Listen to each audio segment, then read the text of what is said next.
सर्वप्रथम सर्वांना जय ज्योती जय क्रांती। मी सौ प्रीती श्रीकांत जोल्ले, माणिकवाडा, यवतमाळ। 11 एप्रिल 2026 महात्मा फुले यांची 200वी जयंती शुभारंभ होत असून त्यानिमित्ताने महात्मा फुले यांनी त्या काळी अखंडाद्वारे मोठे प्रबोधनात्मक कार्य केले, ते आजही उपयुक्त असून त्या अखंडादी काव्यरचनेमधील मी सादर करीत आहे काही अखंड।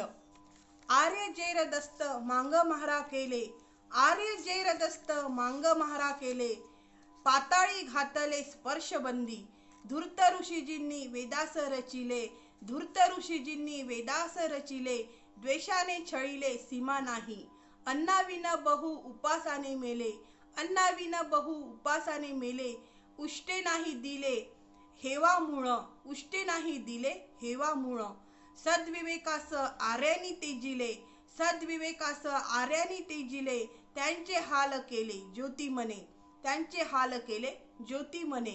या अखंडामध्ये महात्मा ज्योतिबा फुले म्हणतात, आर्यांनी मांग म्हणजे खालच्या जातीतील लोकांना खूप त्रास दिला, त्यांना खूप खालची म्हणजे हीन स्थितीत ढकलले।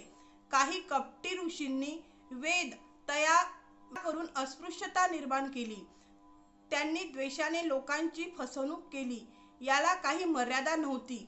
शूद्र लोकांना अन्नही दिले नाही, त्यामुळे ते उपासमारीने मरत होते, त्यांना उरलेले म्हणजेच उष्टे अन्न सुद्धा दिले जात नव्हते।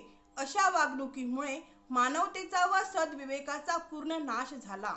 शेवटी ज्योती म्हणतात की या सर्व गोष्टींमुळे शूद्रांचे फार हाल झाले। आर्यांनी खालच्या जातींच्या लोकांवर अन्याय, भेदभाव आणि क्रूर वागणूक केली, त्यांना समाजात समान हक्क दिले नाहीत, त्यामुळे त्यांच्या जीवनात खूप दुःख आणि हाल झाले, असा या अखंडाचा मुख्य अर्थ आहे। तर महात्मा फुले यांनी दिलेला संदेश आजही उपयुक्त असून आपण सर्वांनी त्यांचा संदेश उपयोगात आणावा, ही सावित्री शक्तीपीठ पुणे महाराष्ट्राच्या वतीने मी सर्वांना विनंती करते। तसेच आमच्या सावित्री न्यूज इंडिया चॅनलला लाईक, शेअर आणि सबस्क्राईब करायला विसरू नका। धन्यवाद। जय ज्योती जय क्रांती।